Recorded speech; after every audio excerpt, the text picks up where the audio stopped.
Hi, I'm Tony Epperson, 47 years old.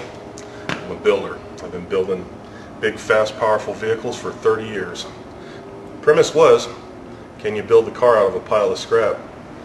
I find that kind of interesting because I've been doing that for 30 years now. Everything's been built from a pile of scrap. Things have been wheeled into my bay that would look like they're not buildable in any sense or by anyone. That's what I do. That's what I've been doing.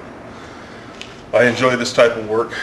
I have aspirations to participate in the automotive manufacturing sector, as far as I would like to be the first individual that builds a under 2,000 pound, which is 1 ton, rolling chassis with 4 hub motors and a photovoltaic body, which is to say that the body actually charges the battery while the vehicle drives down the road. That's a career dream and a career goal of mine.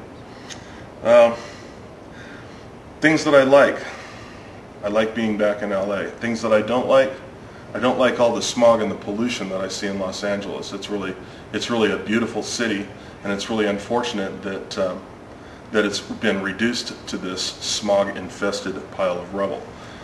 I have great hopes for the future. I see the future as being with everybody running on vehicles that are powered by electricity. And I think that once we get off this foreign oil problem, and once we begin utilizing our creativity and our massive amounts of vision that we possess in this country, more in this country than in any other country in the entire world, I think that once we find our footing and we reestablish ourselves as leaders, then we will be able to move forward and into the new millennium. I do believe that us, as on the precipice of this new millennium, I think we're trying to find our footing.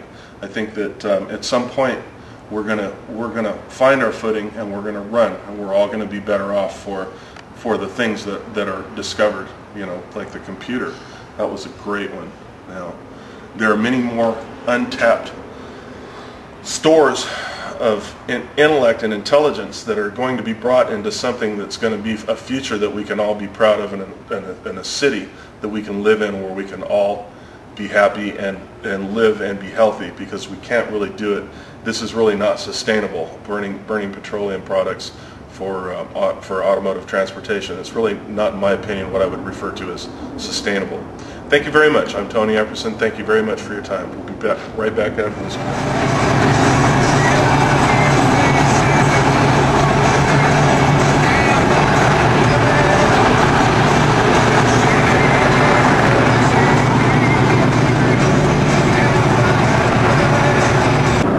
All this smog, man. Yeah, it's like soup. Here we are driving along in a 4,100 pound car.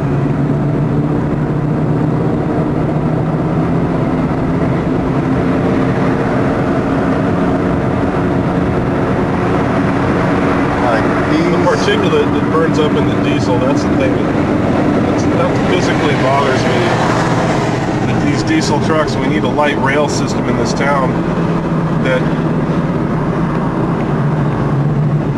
can intersect, that different corridors can intersect, but primarily most of the stuff that you see on these trucks needs to be being moved by rail. You know, you can move a ton of freight by rail, 450 miles on a gallon of fuel. You can move 30,000 pounds on a diesel truck and get about 5 miles to the gallon, and you're clopping up the traffic. That's really unfortunate, because it doesn't really need to be that way. I think that at some point in the next few years, we're going to figure out that rail transportation is the way to move all of our freight in this country. I think that we're headed for a huge transition of energy and infrastructure into something that's going to be sustainable into this century, because as it stands now, we've got nothing. This is not sustainable. This is not acceptable, and you know, it's killing us. It's choking us to death. We need to keep the money in our country. The primary problem that I see is we have wonderful technology. We have all these great, wonderful things going on, but we're in the midst of one of the biggest transfers of wealth known history. I feel that that's inappropriate, and certainly not sustainable. The problem, as I perceive it, is it's a pretty obvious, pretty simple, pretty basic problem. And it's not going to change. It's not going to make itself better. It's only going to get better if we deal with it, if we take some active steps to make sure that we change our basic concept of the way money is managed in this country. The housing thing, that's great. As long as properties are increasing by value 10% every decade or 20% every decade, and people felt for a time that was sustainable, well, that's great. That's great. But it's not sustainable. You know, the last couple of years have proved that it's not sustainable. Here I am, back again. What I think needs to happen in this town is I think people actually need to get the idea that we're sending all our money out. Why are we doing that? We don't need to do that. We need to keep our money here. We need to keep our money in this country. We need to convert our vehicles to compressed natural gas. And we need to develop the technology to run cars on electricity. We do have the technology. And I do believe within the next 10 years we will be putting that technology to good use. I'm not really too concerned with us spending $500 billion every year for petroleum products out of this country. I'm concerned with us keeping that money in this country, with eliminating our national debt, with getting things as they need to be to where the focus is on people being able to live their lives. It's what's called a full cut rear clip replacement, where you basically you're taking half of another car and substituting the parts from the damaged area. Basically, when you do what's called a rear clip, I would cut the car through the floor, cut it through the rear pillars, and then use the new parts. I will include some stills of that particular operation. But that within itself is a pretty extreme operation. Yeah. Go. So here it is. I'm 47 years old. I've got 30 years of experience doing this. I think it would more than likely be appropriate for me to lead teams of individuals in builds. And I think that given my experience and my abilities, that I would lead a team.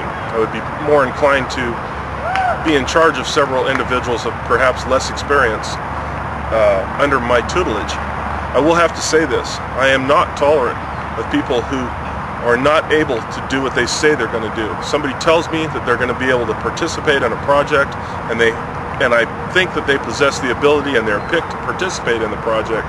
I think that once that occurs, I think that a strong hand is going to be required, and I will not tolerate shoddiness or sloppiness or unsafe work habits. And safety is another issue. Safety is a tremendous issue when it comes to building anything with your hands. Because you can hurt yourself, you can permanently injure yourself in a moment, and I feel that it's appropriate that some oversight is added to this project, to where an individual is only allowed to work if he's working safely. And if an individual is told how to do a task, or how to follow a specific set of instructions, I believe that individual should have maybe only one or two opportunities to do that properly. I think if an individual is not able to listen or not able to perform the task properly after the first or second try, I do believe that there's probably something going on that he's not going to work out. So what I'm saying is I would like to participate in this to the extent of having individuals involved that are able to do what they say they're going to do, and that they're not wasting your time or my time. Thank you very much. Stand that. It drives me crazy, because you can barely see some of those big buildings I built as an ironworker when I was a younger man. But I do have hope. I have hope for the future. I have hope, and I believe in the abilities and in man's ability to be creative and to solve problems. We made this mess. We can make ourselves out of this mess. That's a true fact.